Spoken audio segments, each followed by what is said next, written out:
All right, man, peace. You know, brothers, over the course of our lives, especially if we're extremely gifted in an area that other people wish that they were gifted in, we're going to find ourselves in the predicament from time to time where we're going to have to make sure that we reinforce in the minds of others that we know what we've been gifted in. Because if others know that you're gifted in a certain area and they think that they can cast doubt in your mind, they're going to try to out of envy. Envy is what stops people from being able to ascend to the heights that they should be able to ascend to if they spent more time trying to investigate and foster the gifts that they've been given, as opposed to trying to tear down others who have been gifted very obviously and blatantly for the whole world to see. Why am I saying all this? Because this is going to be volume 1 in a new series that I'm starting called Know Who You Are, featuring Mr. Kevin Durant, who decided that he was going to quote unquote ward off the haters by stating something that everyone already knows, that being that he's levels above Patrick Beverley. So this narrative that Patrick Beverley shut him down or that there's some type of rivalry between himself and Patrick Beverley is ludicrous. So anyway, they're going to talk about it. I'm going to chime in. Kevin Durant with some strong comments about his matchup against Clippers guard Patrick Beverley, reminding us all that we know how he is in case we've forgotten.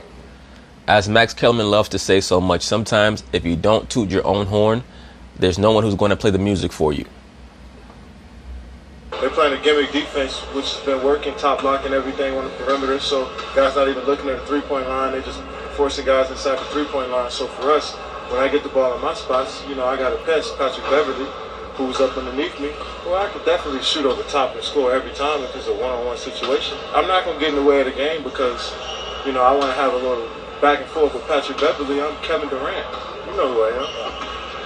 Y'all know who I am. Look, we've seen this over the course of the last few decades.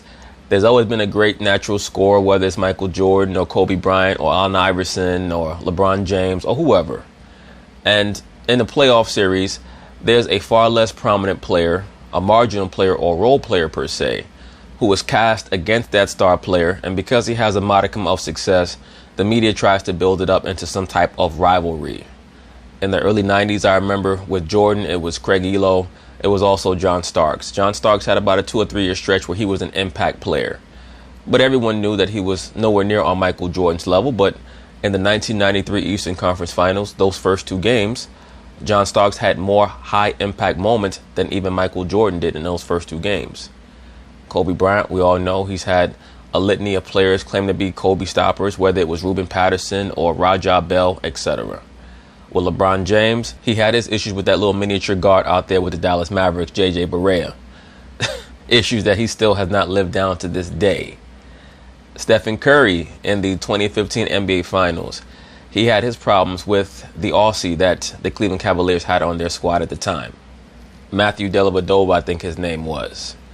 Either way, we've seen this over the course of the last few decades, if not going back to the NBA's inception, where they'll cast a role player against a star player, and if the role player has even a fraction of success, supposedly it's some type of titanic matchup. We do know who you are, KD. I like that a lot. Woody, KD's comments. Big deal? No big deal. I'm Woody Page. You know who I am. Yeah. You know who I am, guys. I've worked with all of you except Molly. Yeah. Thank you. You know who I am. I'm one hamburger away from going back to the spirit world. For having me here. Of course, great to have you. From the very beginning of the series, Patrick Beverley has gotten inside his head, and he keeps trying to just add to it. Every time he... No, I think actually Kevin Durant takes the Clippers as such a small, infinitesimal threat to the Warriors that he allowed himself to have a little bit of fun with Patrick Beverley. And now he's locked in. Them winning game 2, the Clippers I'm talking about, is probably the worst thing that could have happened to them because now KD is locked in. He opens his mouth, he is actually playing to Patrick Beverley. I mean, he's now telling us exactly... There's nothing that Kevin Durant can say that will be playing into the hands of Patrick Beverley. Patrick Beverley is a player who's still in the NBA because he's viewed as a tough guy. That's it. Exactly the defense that they're running all the time. How is that working out for him? I mean, when he's not taking shots, when he's not being aggressive, when he's not going to the boards, I think this is having a profound effect on him throughout this series. That what happened after the comeback last week? In one game, he is ejected. The next game, he fouls out. Well, as the playoffs build up, KD's going to get more and more focus. It is very obvious, though, that KD does fall prey to high-level trash talk. Can he even play a full game in this series? I think he's allowed Beverly, and he calls him a pest. That's exactly what he's doing. He's pestering him into... Well, let me jump in. A pest is a bother, not a threat.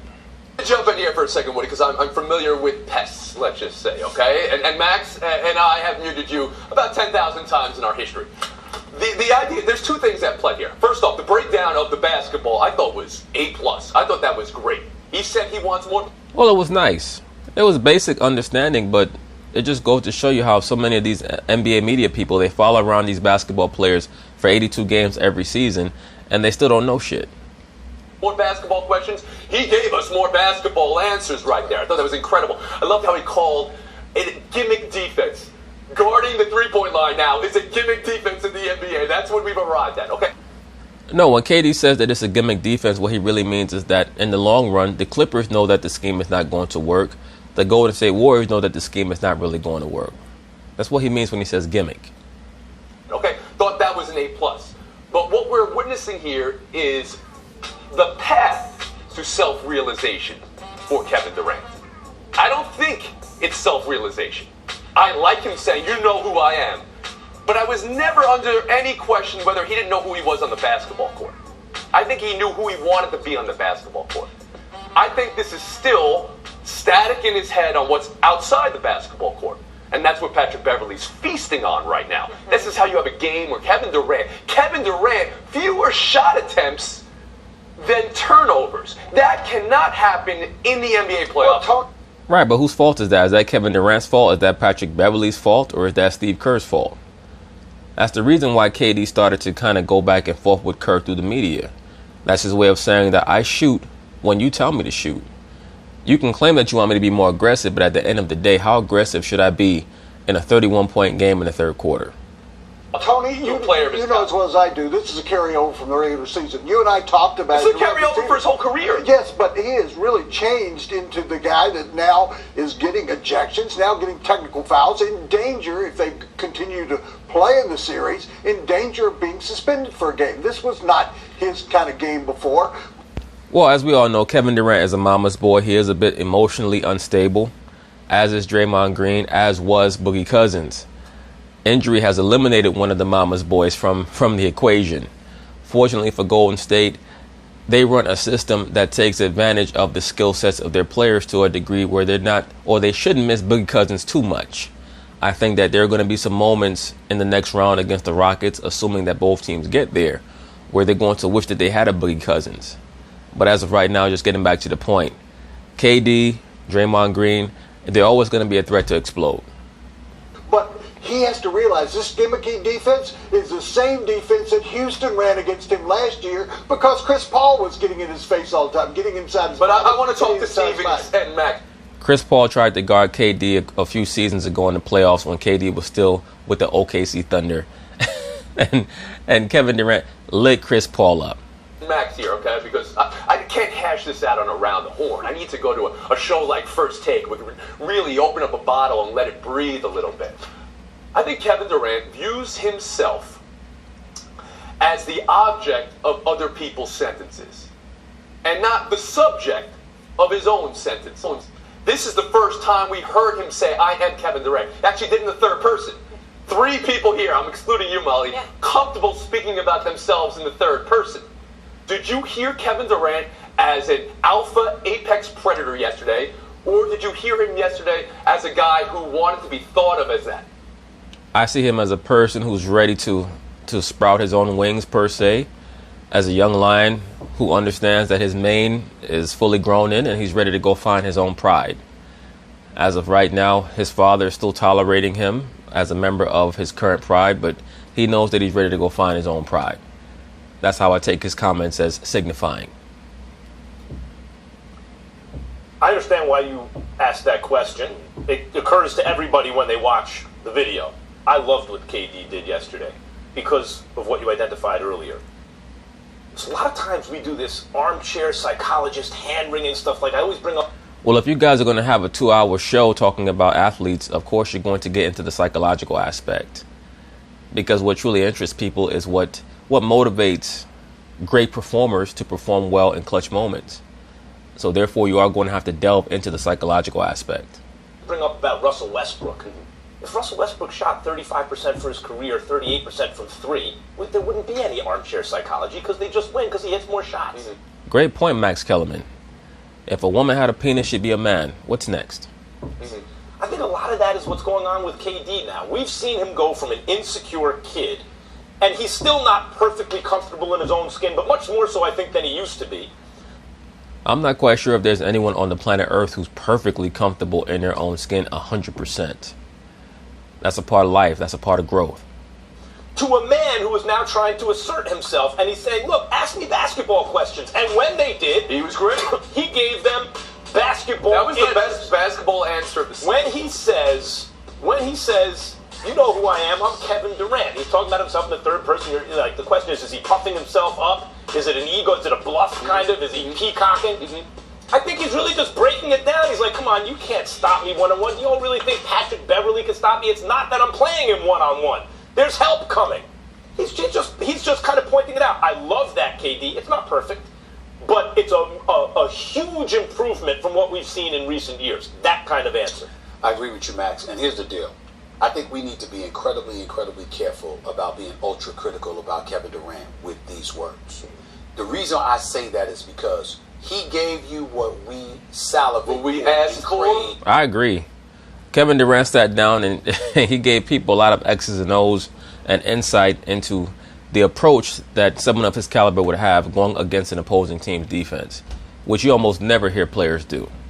So, be thankful for that level of insight.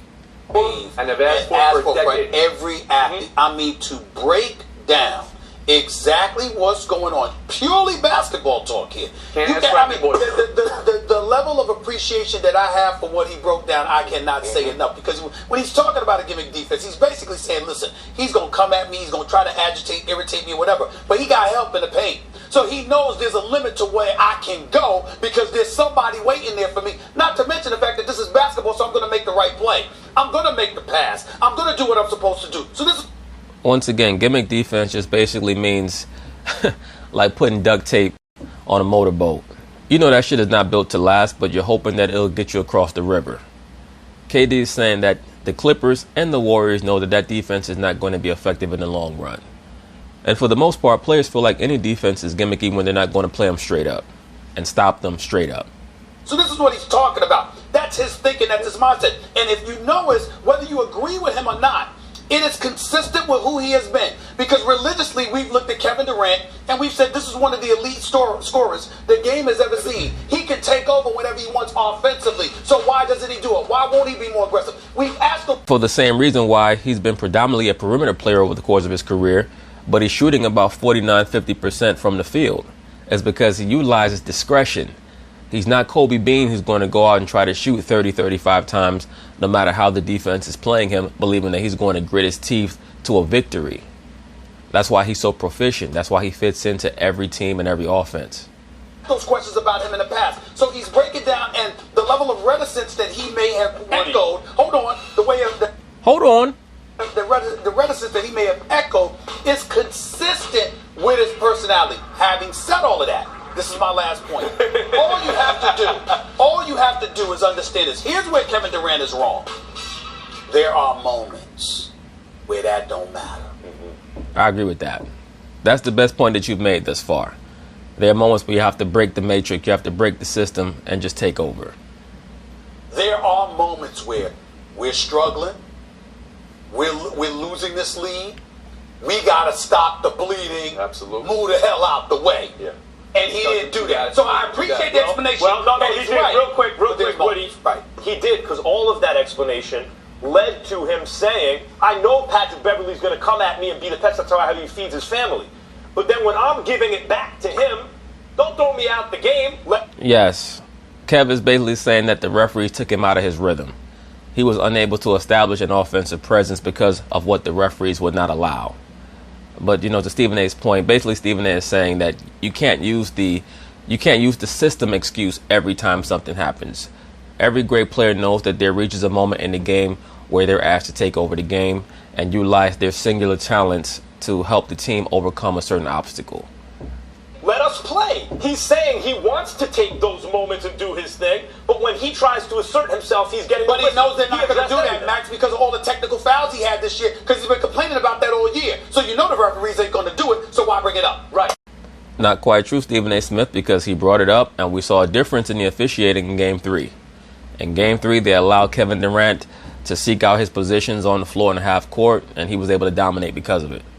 Right, but the technical fouls is proof that he is not fully arrived at What he's been doing the whole segment without Kevin Durant. He said, you know who Kevin Durant is. The technical fouls all season is proof that he's still not. Sorry, Tony, I'm going to have to. Stephen A., you know, what you bring to the table here, the bottom line at the end of the day is you're wrong. He has got to be above this. I mean, above what? He's got to be above the pettiness with the guy that's pestering him. You know, I don't think that that's the issue. That's not quite what KD is trying to project to the media as being the problem. I get what you're saying, though, that being that Kevin Durant should not be playing in the mud with Patrick Beverley. I think that Kevin Durant would respond to that by saying, I've only played in the mud with Patrick Beverley when the game was out of the control or outside of the realm of being competitive for the Clippers. If the game was competitive, I would not have been playing in the mud with him. But I understand where you're going with this, Woody Page. I get it. But at the same time, there's a time and a place for everything. You say, when he gets kicked out, why is he even engaging? Why is he engaging? But we don't disagree there. We don't disagree there because he can't get ejected in Game 1. He can't foul out in Game 2. You're absolutely right. But what I'm saying is when he breaks down, the nuances is what's transpiring on the court. Yeah. I'm saying he's got to overcome it anyway. But why is he doing that? Why is he bringing himself to a level? You're praising him. You're praising him because he answered about basketball. He's talking about the defense. He should be thinking about himself, not the way. I have never seen a great player spend so much time talking about a pest. So much time That's not true. He's going to respond to the questions that the media is asking him. I've heard Kobe Bryant talk about Ruben Patterson. I've heard Michael Jordan talk about John Starks. As a matter of fact, after Game 2 of the 1993 Eastern Conference Finals, Michael Jordan made a statement about John Starks. He said, I didn't know about him in college. I didn't know about him in his first few years in the NBA, but I know about him now. That's what Michael Jordan said about John Starks. So it happens. Sometimes you give your opponent credit. Sometimes you answer a question. All Kevin Durant was doing was answering a question about Patrick Beverley. He spent a minute and 30 seconds. Well, he answered the question. Hey, around the board around by himself by that point. You know, that's a lot of time. That is a lot of time in my life. The way my life is. Oh, every place. All right. Oh, I agree with that. Looking at you with the shape that you look like you in. The clock is ticking. Right. Michael Jordan. Yes, Michael Jordan did. I just stated an example of when he did so. All right, guys. You see the hands? Yeah, get it, Molly. Don't go anywhere. Max is about to tell you why the NBA could see the next MJ and Scotty next season. But anyway, that's basically it on that. Good job, Kevin Durant. Hopefully you continue in your growth and become the person that you want to be. That's a part of life. So peace.